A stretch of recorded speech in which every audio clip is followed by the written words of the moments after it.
Muy buenos días, les damos la más cordial bienvenida a esta nueva sesión de nuestro ciclo de conferencias, en este caso con un tema fundamental que es interés superior de la infancia desde la convencionalidad, constitucionalidad, legalidad y su aplicación jurídica y social.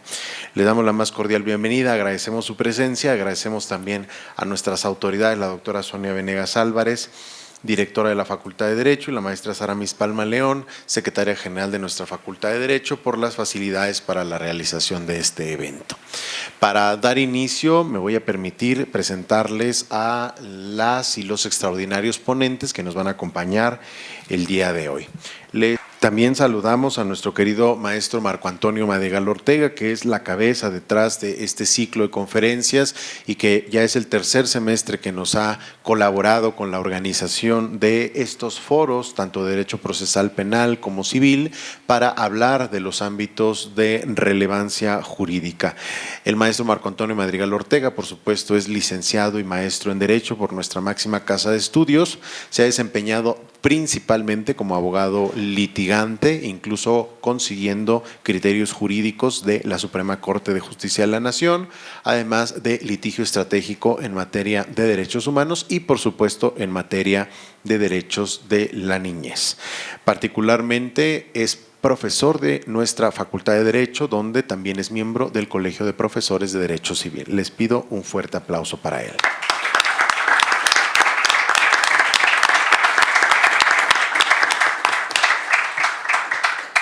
Y hoy nos hace el honor de acompañarnos también la doctora Rosángela Murcio Aceves, quien también se ha desarrollado en diversas especialidades, tanto como consultora, como directora jurídica e incluso directora académica, además de desempeñarse en el litigio por más de 30 años. Ha sido asesora jurídica en el Congreso de la Unión y tiene una larga trayectoria académica. Por supuesto, es licenciada en Derecho, egresada de nuestra máxima casa de estudios, además de contar con diversas especialidades en Derecho Constitucional, Política Criminal y habilidades docentes. Ha publicado libros en materia de Derecho Penal, además de contar con la maestría en Derecho Constitucional y el doctorado en Derecho, ambos de nuestra máxima casa de estudios en la Facultad de Derecho. Les pido un fuerte aplauso.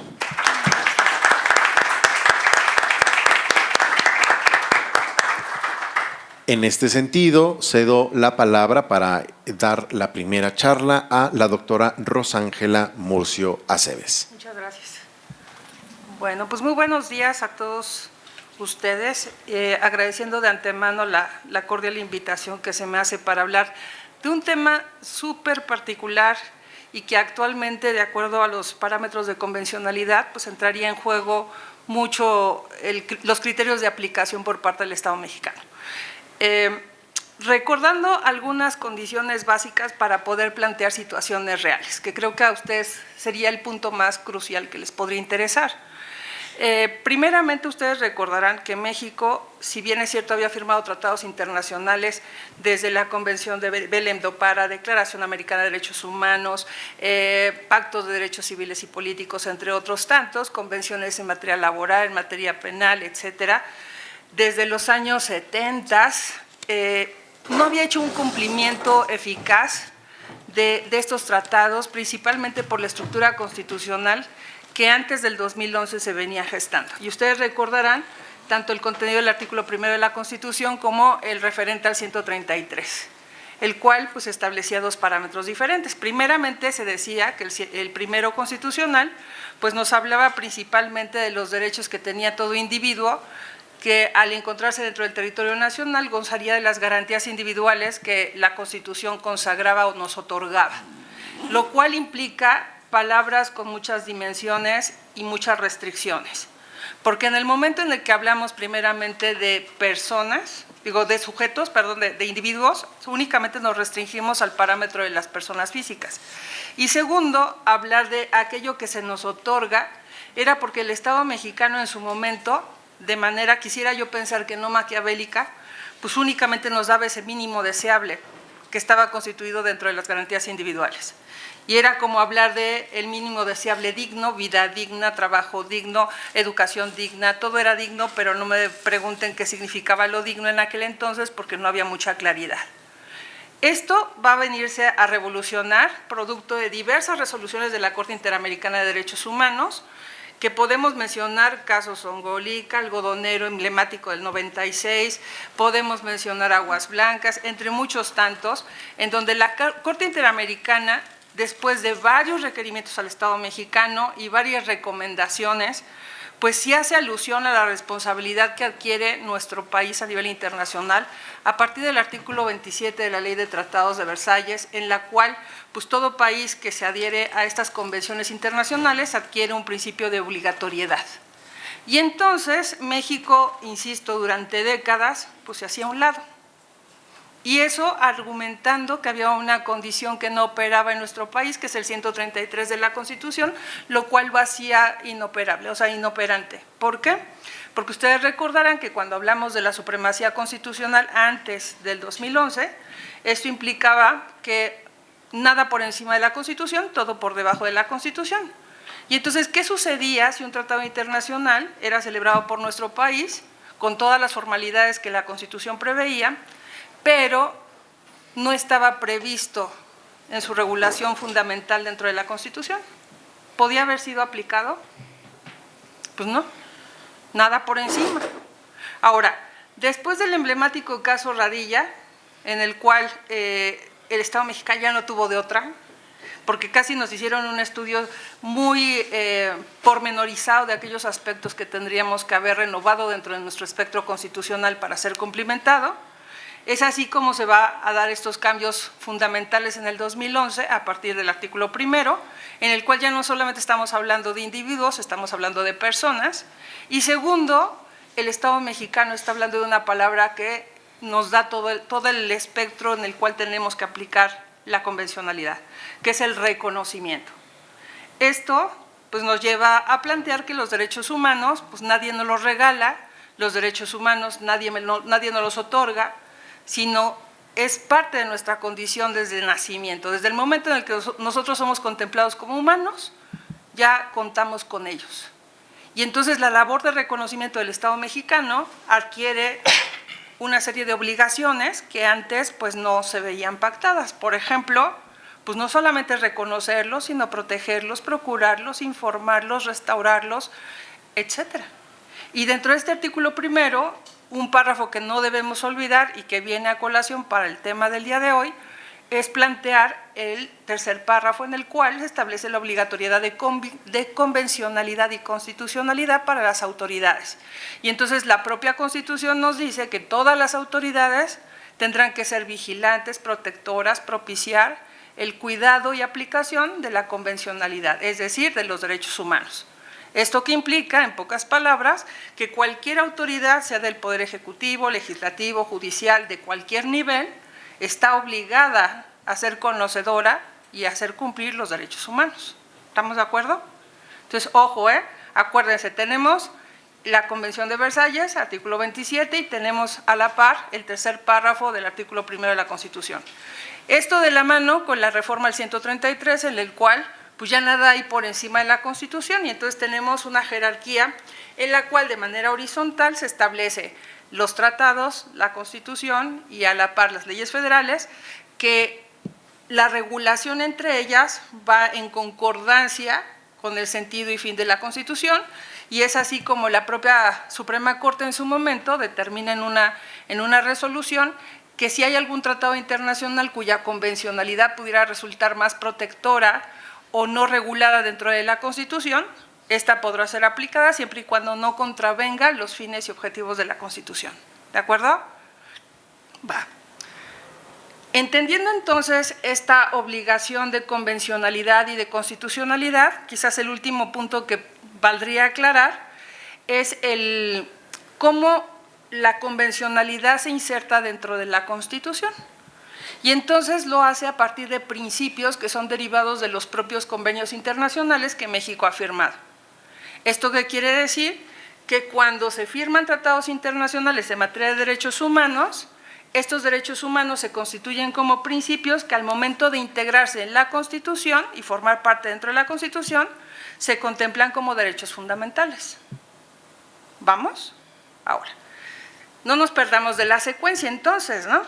porque si vamos a hablar de del interés superior del menor, pues valdría primeramente plantear pues, qué se entiende por interés superior del menor.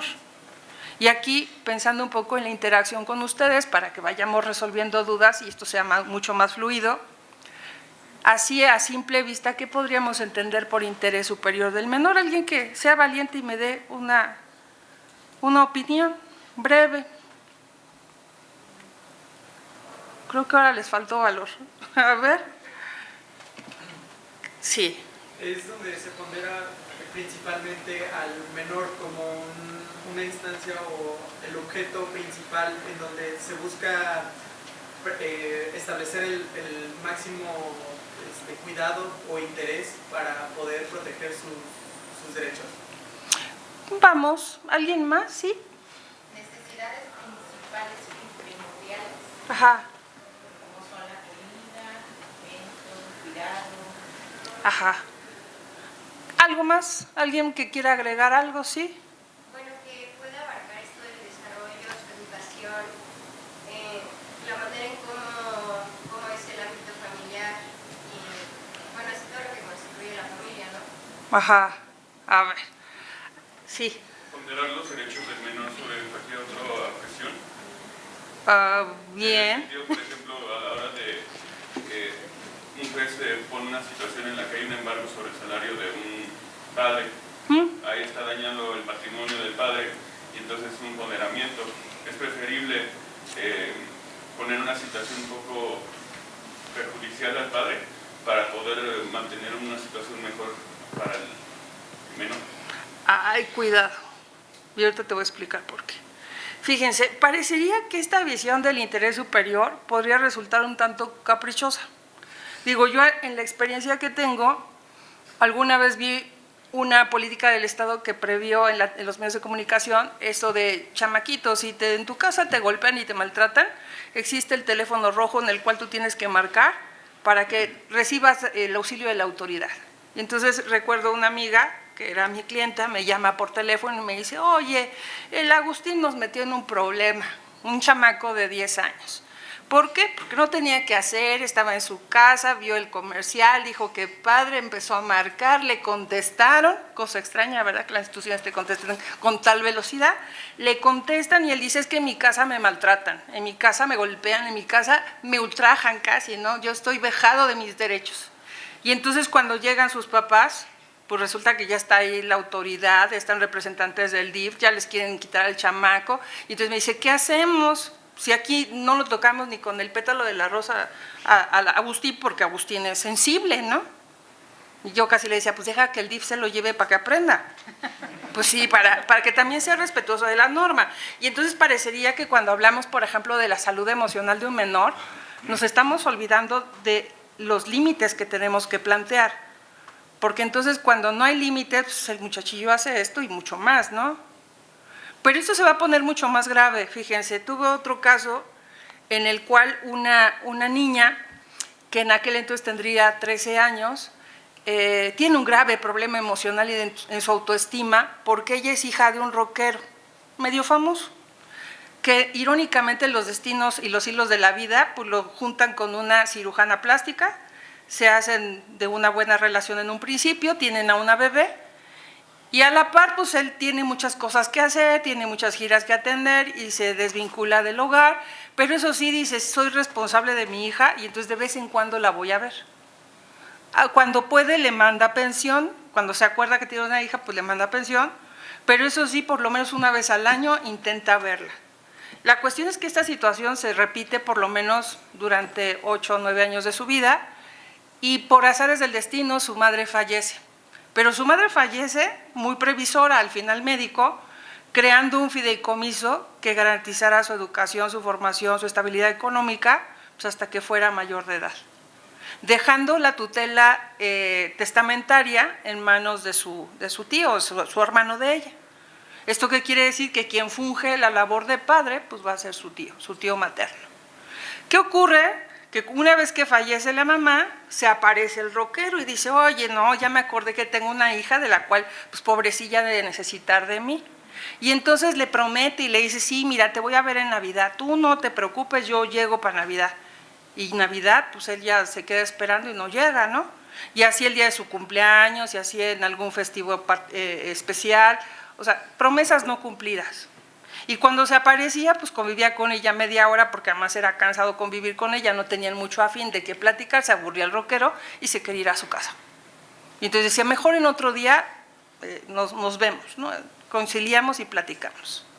¿Qué ocurre? Que ella se acerca al despacho y entonces, a partir de esta necesidad, fíjense, una niña de 13 años planteando lo siguiente, dice, yo en realidad no tengo necesidad económica y no tengo necesidad de un padre porque mi tío es mi papá. Él me procura, me cuida, me alienta, es mi soporte emocional, mi soporte económico, no requiero más. Y entonces a mí me pone muy mal cada vez que mi padre me promete y no cumple. Y segundo, pues económicamente yo no dependo absolutamente de él y a mí me preocupa que a la larga yo sea una profesional exitosa, que me haga yo de un buen recurso y que luego con los años el rockero se quede sin chamba, ya no sea famoso y entonces me diga, ay, manténme, los derechos de alimentos son recíprocos. Imagínate, ¿eh? Pero en ese planteamiento que hasta ahorita parecería justo, ¿no? Diría, está bien, es coherente lo que está pidiendo.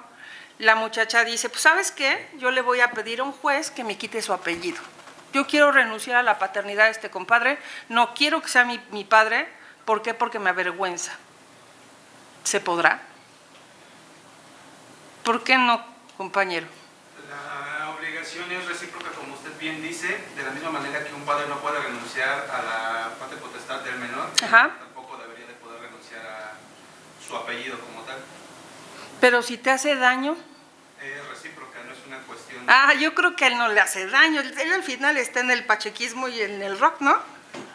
A ver, fíjense, no es lo mismo la dimensión de un menor que la dimensión de un adulto. Yo también he escuchado padres que se quejan porque no los dejan convivir con sus hijos y sufren. Y esto no lo demerito. O sea, hay padres que verdaderamente sí ejercen la paternidad y que tienen ese compromiso. Pero entonces, ¿es la misma necesidad de un padre o es por la necesidad de un hijo? Porque cuando hablamos del interés superior, ¿en dónde tenemos que empezar a optar? ¿Hacia dónde nos hacemos o cómo lo interpretamos? Se interpone una demanda, fíjate, esta niña es trucha y entonces dice, no, yo sí quiero que hagan algo. Entonces se hace un intento, se inicia con una demanda y entonces el juez en estricto derecho, positivismo puro, dice, el Código Civil establece aquí en la Ciudad de México que la niña tiene derecho a tener un padre, el cual la reconoció, y que no la podemos por interés superior del menor dejar en el desamparo. Porque si le quitamos a este padre, aunque sea inútil, la vamos a dejar en desamparo. Pero entonces, ¿qué hay que sopesar? ¿Es correcta esta resolución del juzgador? ¿Por qué no, compañera? ¿Por qué dirías, a ver, momento? Porque no se están considerando sus necesidades, lo que ella piensa que le está afectando, es por eso que le está solicitando. Tal vez eso pueda crear un mejor desarrollo y tranquilidad y paz interna en ella. Podría ser. Pues, en un principio no se está respetando el interés superior del menor, a no considerar los motivos que le llevan precisamente a imponer esta demanda. En cuanto al cambio de nombre, que uno de los requisitos es precisamente que no se denigre o que haya una justificación alineada a no perjudicar el estado de salud mental de la menor. Ajá, sí. También es como en los casos de divorcio, cuando se hacen las audiencias, también por eso se le pregunta a los menores con quién quieren estar. Igual se está poniendo el interés superior, en decir, la estabilidad del niño, con quién se siente más cómodo, porque bien, yo puedo tener a mi pareja, puedo tener un hijo y tal vez soy tan indiferente con él, pero solamente por querer ganar, lo quiero quitar, pero finalmente no estoy pensando en el niño. Y en este caso, pues obviamente va a ser superior la estabilidad que tenga él, porque es un niño, todavía no está desarrollado, en cambio yo se supone que ya se ha ganado. Sí. Yo podría considerar que sí hizo lo correcto el juez por una sencilla cuestión. No podemos asegurar que el tío, quien está supliendo el papel del padre, pueda seguir a lo largo de su adolescencia. O sea, puede que pase algún percance en el cual ya no esté, entonces el juez está previendo esta situación, porque para bien o para mal, ahí está el padre. También hay que tener en consideración la realidad social del menor, ya que el menor identifica que su figura paterna es su tío. Si se siente identificada con la línea de la madre, con el apellido de la madre, ve como figura paterna a su tío, también hay que tener en consideración esa necesidad de renunciar al apellido del padre e identificarse con el apellido que ella realmente identifica como el propio, que sería el de la madre. Vale. Fíjense, esto que me han dicho son buenas ideas, pero entonces hay que aterrizarlas y dimensionarlas otra vez. Porque entonces, fíjense, cuando ustedes eran pequeñitos, sus papás en la aventura de la vida seguramente querían que experimentaran todo. Y entonces los traían descalzos y al lodo y al pasto y que meta los deditos donde quiera, porque está aprendiendo, ¿no? Pero entonces llegó un momento en donde los papás nos volvimos prohibitivos y le decíamos, no, cállate, estás chico, tú no opines, no sabes, eres pequeño, tú no sabes lo que te conviene. Y esto en tribunales lo he escuchado 1 y 1000 veces, tanto del padre como de la madre, cuando en cierta alineación le dicen, no hombre, yo sé lo que te conviene, tú no sabes porque eres pequeño. Y entonces desestimamos el criterio, la necesidad, la percepción del mundo de un menor. Y entonces fíjense, lo voy a amarrar con otro caso y luego vamos a empezar a aterrizar soluciones. Hace también no mucho, encuentro un joven de 19 años que quiere demandar a sus papás. Resulta que a él, cuando era pequeñito, que no hace mucho, pues un buen día cuando amaneció dijo, ay, ¿saben qué? Yo soy niña, quiero ser niña y lo que tengo allá abajo me estorba. Y entonces los papás muy open mind, los papás muy progresistas, los papás muy orientadores, le cumplen el capricho al chamaco, sabiendo que aquí en México hay muy protocolos de cuidado sobre este tipo de situaciones. Por ejemplo, si ustedes van a inscribir su posibilidad en el registro civil de tramitar un acta por reasignación sexual, ustedes si han leído la ley del registro civil, pues solamente te pida que tú manifiestes en declaración unilateral de la voluntad que te percibes de otra manera. No tengo ni siquiera que comprobar que tenga algún cambio físico, simplemente yo me percibo, porque no estoy obligado. Y entonces, imagínate que bajo ese esquema donde no hay muchos protocolos, pues los papás accedieron y entonces lo empezaron a hormonizar este chamaco desde que tenía esa edad, fue creciendo y como eran muy open mind, se lo llevaron a Estados Unidos y en Estados Unidos le aplicaron esta operación de reasignación a través de la creación de una vagina. El caso es que él quiere demandar a sus padres a los 19 años porque dice, oye, ¿por qué permitieron que hicieran eso cuando yo a esta edad soy consciente plenamente de que yo no soy mujer? No lo soy. Y muchas de las medidas que se tomaron sobre pretexto de mi felicidad y mi dicha, ahora pues me arruinan la vida, porque no sé vivir con una vagina, y todos los males estructurales y fisiológicos que me está ocasionando esto. ¿Verdad? La cosa se empieza a poner más difícil, porque ¿cuántos casos no hemos visto a nivel internacional de actores, actrices cuyos hijos han cambiado de orientación y entonces hay que escuchar a los menores? Pero entonces, ¿en qué dimensión los escucho? Porque también los menores son susceptibles de los medios de comunicación. Los medios de comunicación influencian sus creencias, sus formas de pensar, sus formas de actuar. Digo, yo no les digo en mi siglo pasado donde yo me crié cómo eran las cosas. Digo, era muy poco probable que a nosotros a determinada edad se nos metiera esa idea de, ay, pues sería bueno pues, sentirme hoy abeja. O sea, no. Porque la sociedad era otra, porque la estructura era otra, porque la información que nos llegaba era otra. Y entonces, fíjense, una cosa atractiva de los derechos humanos es este sentido de progresividad. Cuando nosotros los interpretamos, no podemos hacerlo a la luz de épocas pasadas. Si lo vamos a generar, lo tenemos que generar dentro del espectro actual, dentro de la necesidad y contexto actual. Y entonces aquí sí yo les diría, no es lo mismo los niños de mi infancia, de cuando yo fui chiquilla, a los niños actuales. ¿Están de acuerdo? ¿Vamos? Ahora, Esto no crean que está sin soporte, fíjense, ¿eh? Investigando el punto y yendo más profundo en el ámbito constitucional, te vas a encontrar dos casos que te van a explotar la mente. Primero, anótatelo porque este no te puede faltar, o ya lo van a empezar a uno coartar. 5 minutos. Bueno, los voy a dejar con muchas dudas entonces, ¿eh?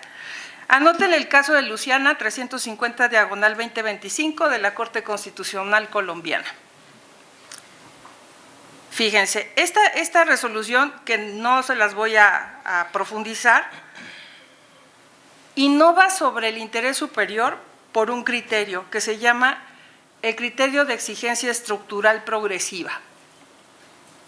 Y entonces, a nivel de convencionalidad y sobre todo en la Convención de los Derechos de los Niños, se ha establecido que cuando un juzgador o una autoridad tiene que valorar ese espectro del interés superior, lo tiene que hacer tomando en consideración que las decisiones que tome hoy no repercuten solo hoy, sino repercuten en el futuro de ese menor.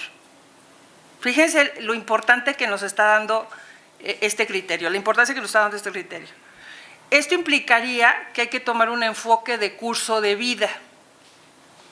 Independientemente de lo que quiera el menor, independientemente de lo que se esté solicitando por derecho, hay que observar lo que puede ocurrir con la decisión en el curso de la vida de ese menor. Que, por ejemplo, en este último caso, la decisión que toman los padres de manera quizás arbitraria, pues no tomó en consideración eso. Había que optar por el interés superior en el punto de que el propio menor pudiera acceder a esta opción de manera mucho más consciente e informada. Así también, este principio nos lleva a un factor también de interpretación cuando obligan a las autoridades a tomar decisiones con base en peritajes psicológicos, sociales, pedagógicos y todas aquellas otras evaluaciones transversales de otras profesiones que sean necesarias para comprender la realidad del menor, a fuerza. En el caso de la menor que dice, oye, yo ya no quiero que este señor rockero sea mi padre, no solamente habría que observar la posibilidad de protección que tiene el hecho de reconocerle el padre como tal, sino también el perjuicio que le ocasiona el convivir con un sujeto con el cual nunca ha convivido, con el cual no tiene arraigo familiar, con el cual no tiene confianza. Entonces imagínate que tú le reconoces esos derechos ejecutables al papá, le haces que a ella no se le conceda la opción de renunciar y entonces la obligues a convivir con ese sujeto con el cual ni siquiera está acostumbrada. ¿Qué le causaría mayor perjuicio? Habría que pensarlo, ¿no? Y el último punto, fíjense, esta parte es sumamente interesante cuando hablamos del espectro de análisis sobre la voluntad del menor. La autonomía progresiva y respeto de esa voluntad del menor, la cual nos lleva a que el menor también cambia de opinión. Ustedes cambiaron muchas veces de opinión, y más cuando eran pequeños. Ayer a lo mejor pensabas que lo mejor era ser verde o rojo o morado, y después a los 2 o 3 días ya no quería ser ninguno de esos colores y quería ser Superman, ¿o no? Entonces esto nos lleva a que el control de la convencionalidad dentro de los límites judiciales, pues no solamente opera en un estricto sentido de discrecionalidad objetiva y positiva del juzgador, sino que se tiene que alargar el criterio interpretativo de forma progresiva a fin de poderle dar alcance a un derecho humano que está consagrado en la Convención de los Derechos de los Niños y, como vuelvo a insistir, de cuyo cumplimiento es obligado para el Estado mexicano a través de sus autoridades. No los quiero agobiar mucho más, pero sí, para cerrar, chéquense el criterio de la opinión consultiva 17/2002 de la Corte Interamericana de Derechos Humanos, en donde nos habla de los titulares plenos de derechos humanos a los menores, y la última, que tendría que ver con un criterio del Tribunal Europeo, en el cual el Tribunal Constitucional francés está reafirmando esto que estamos comentando respecto a la posibilidad de que una persona sea adoptada 2 o más veces en el espectro de las familias estructuradas. Entonces, ¿qué tanto un menor se ve beneficiado cuando tiene 2 o 3 padres o 2 o 3 madres, de los cuales puede heredar, recibir cuidado, atención, apoyo, seguridad social y demás?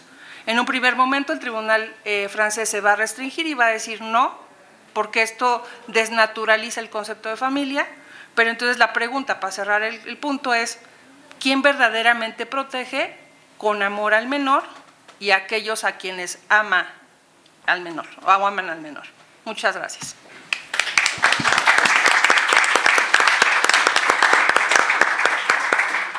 Agradecemos mucho la intervención de la doctora Rosángela, porque precisamente nos centra en esta problemática de a qué nos referimos cuando hacemos referencia a este principio. Bueno, me voy a referir a interés superior de la niñez, porque la Corte ha establecido en muchos criterios que no se debe utilizar el término menor. Entonces, digamos, por vía de derecho positivo no es adecuado utilizarlo. Este término de interés superior de la niñez, que es complejo y que además debe abordarse desde un enfoque multidisciplinario. Hay que recordar que nuestra formación jurídica no es multidisciplinaria, por eso las demás ciencias sociales, o en general todas las disciplinas no nos quieren, pero es muy importante que no se aborde específicamente desde los prejuicios que a veces existen respecto del adultocentrismo, el determinismo biológico y otras particularidades que suelen afectar. De hecho, este criterio que menciona la doctora muy acertadamente, la Corte Constitucional de Colombia, que es muy reciente, es promovido por una niña de 10 años sola, sin abogado, investigando, promueve, y justamente cuando el caso llega a la Corte dicen, bueno, lo podemos desechar o podemos tomar en consideración el efecto del curso de vida, ¿no?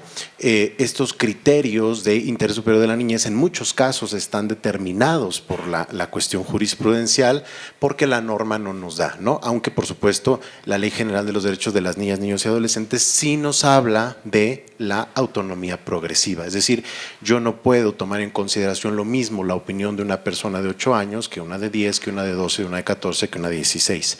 ¿Sí? Porque decir que todas las personas menores de edad son iguales o piensan iguales o son incapaces de determinar, pues sería un error a la luz de la misma disposición jurídica.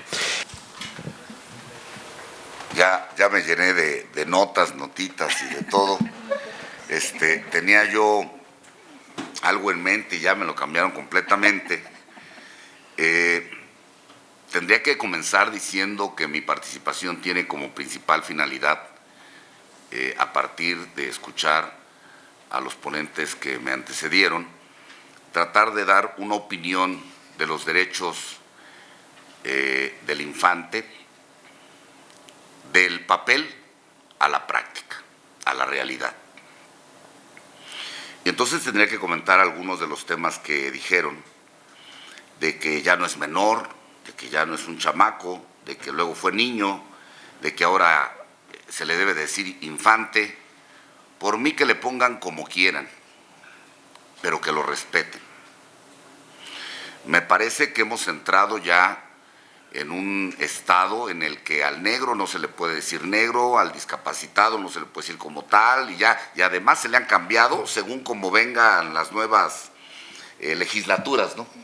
Las nuevas legislaturas o las nuevas convenciones de la Corte, según sus criterios. Entonces tenemos que movernos todos al son que nos viene diciendo. Pues que lo muevan, pero al fin que se respeten los derechos.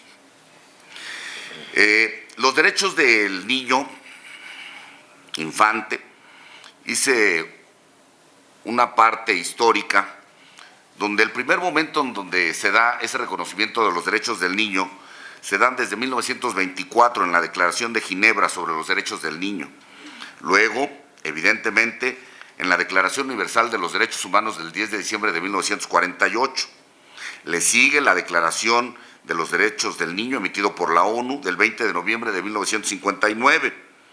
Luego siguen los convenios sobre los trabajos infantiles de 1919 a 1973, el Convenio de Ginebra y protocolos adicionales de 1949 a 1977, la Convención Americana sobre los Derechos Humanos, llamada también Pacto de San José, del 22 de noviembre de 1969, y enfaticé a partir de lo escuchado la Convención sobre los Derechos del Niño, emitida por la ONU del 20 de noviembre de 1989, porque justo ahí es donde nace el principio de interés superior en aquel momento del niño. También se equivocaron, hay que decirle a la ONU que se equivocó, que en México no se dice niño, se dice infante, ¿no?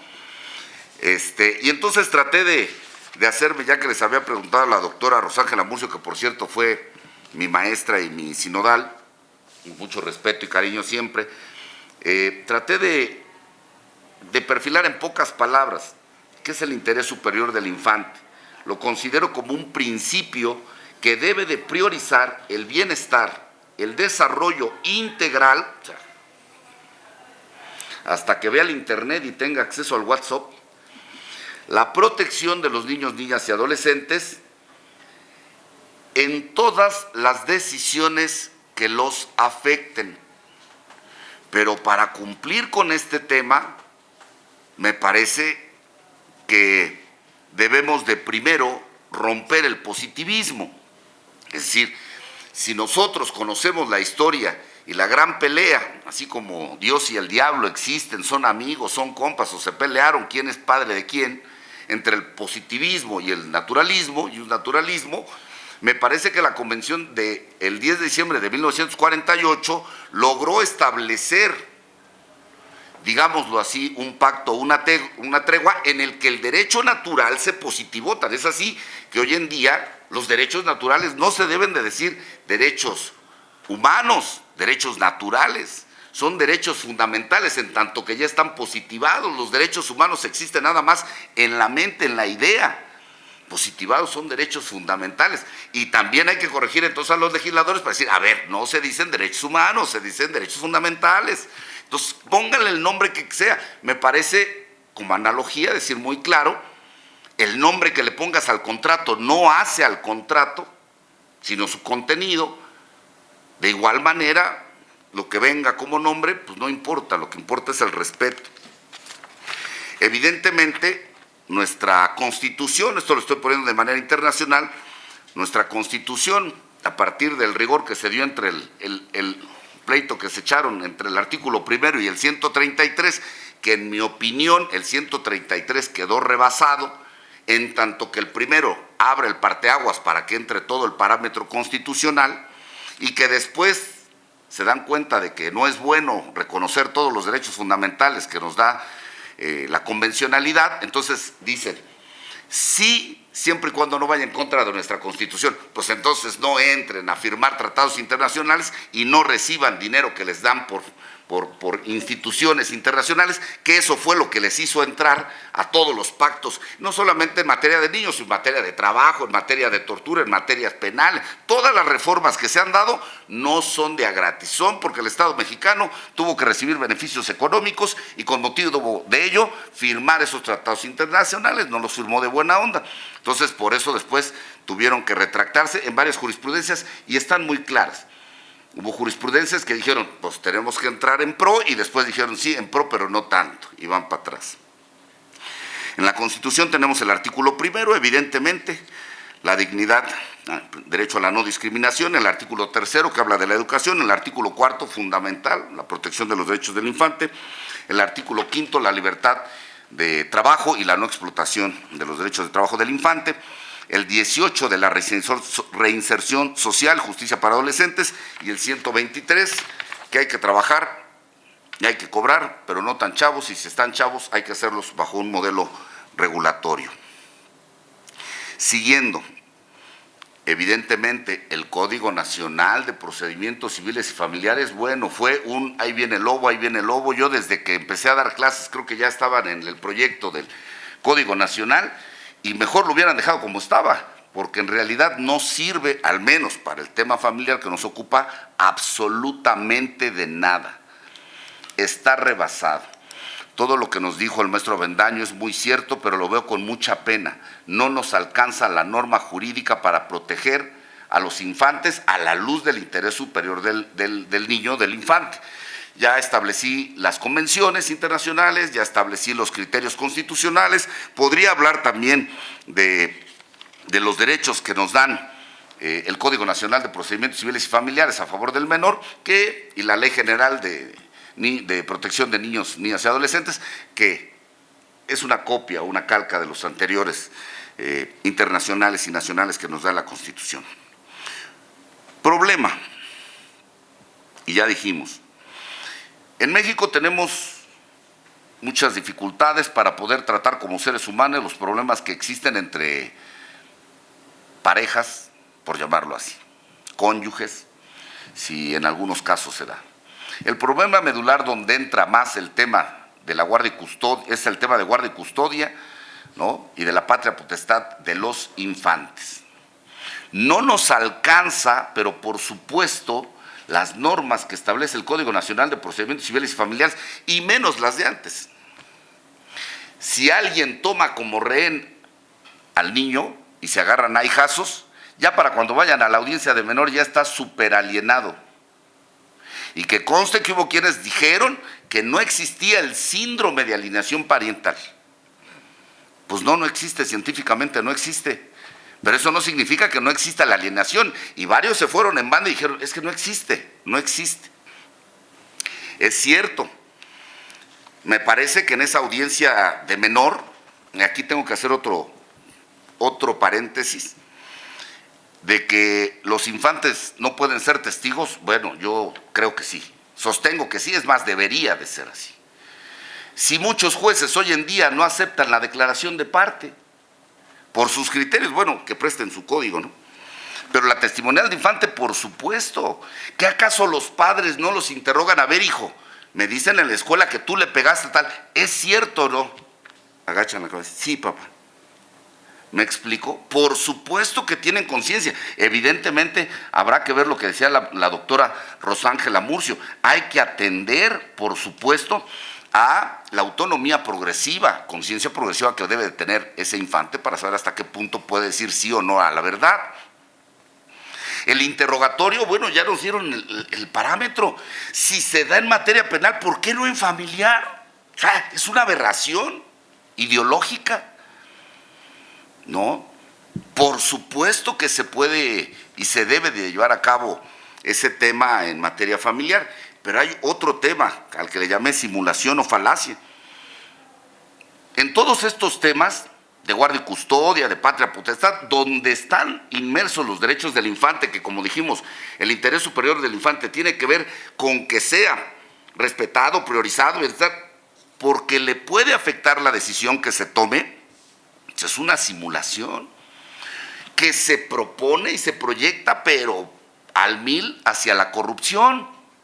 Si es cierto, debe de estar el Ministerio Público, que enfatizo, no hace nada. Debe de estar el psicólogo, que vuelvo a enfatizar por 3 veces, tampoco hace nada. Debe de estar el de Trabajo Social, que no hace nada. Bueno, creo que hasta hay una jurisprudencia que dice, y si no llegan, porque luego nunca llegan, y si no llegan, también que se lleve la audiencia. Entonces, ¿cuál respeto? Para mí, que le sigan diciendo menor, pero que lo respeten y que estén presentes en la audiencia. Ojo, debe estar también un tutor especial cuando se dé. El caso es que el nuevo código, y el anterior también, no establecen en ninguna parte, se les olvidó cuidar el interés superior del infante, en ninguna parte establece que a estas personas que están interviniendo en esa audiencia puedan argumentar en relación a lo que ellos están, o es materia de su experticia, respecto del infante. ¿Quién dirige la audiencia? El juez. Estando en audiencias, el Ministerio Público, su señoría, fíjese que yo espero, cállese, ahorita yo le doy la voz. Al Ministerio Público. Están los psicólogos, oiga, fíjese que, a ver, usted nada más respóndame lo que yo le estoy preguntando. Entonces la pregunta es, ¿para qué están ahí si no hacen nada? No sirve absolutamente de nada. Incluso en la audiencia de menor, el juez escucha a los niños, niñas y adolescentes de forma, según, reservada y cuidadosa, con la asistencia del Ministerio Público, ya les dije todos. Ojo, ninguno de estos intervinientes puede debatir o argumentar en esa sesión. Su función es auxiliar. ¿Pero qué auxilian? Le auxilian para que el juez pueda resolver como él quiera. Punto. Problema Y un grave problema, el perfil de los juzgadores en materia familiar. Hay muchos juzgadores, magistrados en materia familiar, casados, no casados, con perrijos, divorciados, con 3 divorcios, 2 amantes, casa chica, casa grande, que es conocido por todos los que estamos en el tribunal, conocidísimo. Ah, pero el Consejo de la Judicatura dice, sí tiene el perfil. Aquí mi amigo sí tiene el perfil para seguir siendo por otros 6 años juez. Entonces debemos de buscar los perfiles correctos e idóneos para que se cumpla verdaderamente la idea de protección del interés superior del infante. Es más, muchos jueces, dependiendo de sus historias de vida, jueces y juezas, dependiendo de sus historias de vida, hasta se jalan a la señora, no señora, mire, usted haga esto y esto y esto, y yo me encargo de apoyarla. Y del otro lado también. Entonces, no se puede con una situación así. ¿Por qué también no nos sirve el Código Nacional? Muy sencillo, no nos dan los tiempos. El señor o señora que no tiene la custodia del hijo pide a través de una demanda del tipo que quiera, porque también hay una problemática. La ley dice que va a ser oral, que va a ser primera instancia, y ellos hacen sus reglamentos, dividen sus cargas de trabajo y se ponen los asuntos que ellos quieren, ¿no? Demanda llega a la instancia judicial para pedir por lo menos convivencia con sus hijos. ¿Saben cuánto tiempo han pasado los juzgados sin emplazar? Años.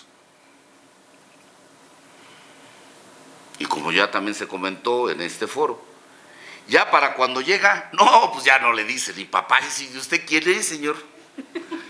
¿Y usted quién es? ¿Tu papá? Ah, bueno, ¿es el de los cheques? Sí, ese sí. El pagar el cheque viola también el artículo 4 constitucional. Hombre y mujer tienen derecho a decidir libremente el número de hijos que quiere tener. Decidir el número de hijos también implica la crianza, implica el apego, porque entonces se genera un binomio. Entonces yo puedo tener todos los hijos, no que quiera, que me alcance mi sueldo para mantener. Ya vimos que 8,000 pesos, ¿no? Alguien decía que 8,000 pesos. Haré mis cuentas para ver cuántos hijos me alcanza a mantener. Eso es un absurdo, ¿no? Y viceversa del otro lado. Los hijos ya no guardan ningún respeto por los padres porque nada más lo ven como el proveedor, punto. Y además, cuando insiste en pretender ver a los hijos, ya saben toda la alineación, diles que no, tírate en el centro de convivencias, berrea, es un numerito ahí de 3 a 5 minutos, no pasa nada, hijo, y así te pasas otro mes sin verlo. Entonces, evidentemente se está fomentando la desintegración familiar que mucho daño le está haciendo a nuestro México. Entonces hay que romper con ese tipo de estereotipos. Termino. Positivismo no funciona. El artículo 300 y tantos dice, no dice. Ningún artículo dice. Ojo con eso, no nos volvamos leguleyos. Ningún artículo dice. Cualquiera puede ser interpretado. Ojo, y eso lo aprendí de mi maestro, lo tengo que citar. Muy reconocido también. El maestro Jaime Cárdenas Gracia, en argumentación jurídica. Ojo, cuando dicen los jueces, porque además se sustenta, es lo que dice la ley, negativo. Por favor, vamos a tratar de cambiar el paradigma. Desde el momento en el que cualquier autoridad, incluso nosotros mismos como operadores jurídicos, aplicamos una norma, le estamos dando una nota que la norma no tenía. Estamos ampliando la norma. Cuando el juez dice, aquí voy a aplicar este artículo porque es lo que debe de aplicar y trata de argumentar el por qué, le está dando algo más que la norma no tenía. Esa interpretación de la norma es lo que en otros contextos se le llama derecho dúctil. ¿Podemos modificarla? Por supuesto. La norma es la norma, no. Nosotros hacemos la norma. Pongo un ejemplo, ya ni me acuerdo dónde lo vi porque me gusta mucho andar viendo cosas. Pero el ejemplo es muy claro para establecer esto. Hay un metro y un letrero muy grandote que dice, se prohíbe la entrada de perros. Entonces, pues ahí está la norma. Bueno, es más, vamos a perfeccionar la norma. A quien meta perros lo vamos a sancionar con X multa que será efectiva tal. Ya está, perfecta la norma. Y entonces se le ocurre a uno, bueno, pues ya no tengo perros, entonces me llevo un oso. ¿No? Y entonces se queda el policía. No puede pasar, señor. ¿Por qué no? Pues es que no se permite perros. Por eso, pues ya lo vio usted bien. Está más grande. Pues.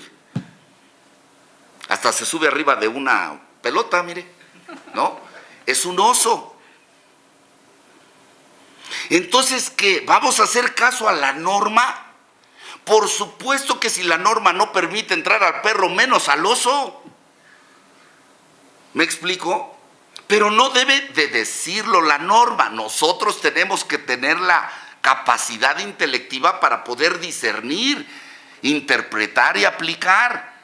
Pero es más sencillo no pensar en un término de no pensar y simplemente aplicar, que hoy en día ya hasta quieren aplicar la inteligencia artificial para dictar resoluciones, válgame el señor, mejor que renuncien. No, creo que hay mucha gente capacitada que podría cumplir con mejores perfiles, que le gusta estudiar, que le gusta leer, que le gusta entender que el oso no puede pasar, aunque diga la prohibición únicamente perros. Tenemos que ir siempre hacia adelante, porque el ser humano es el único que genera ideas. La norma nada más es un parámetro. La idea hace a la norma y la aplica de manera eficaz y eficiente. Muchas gracias.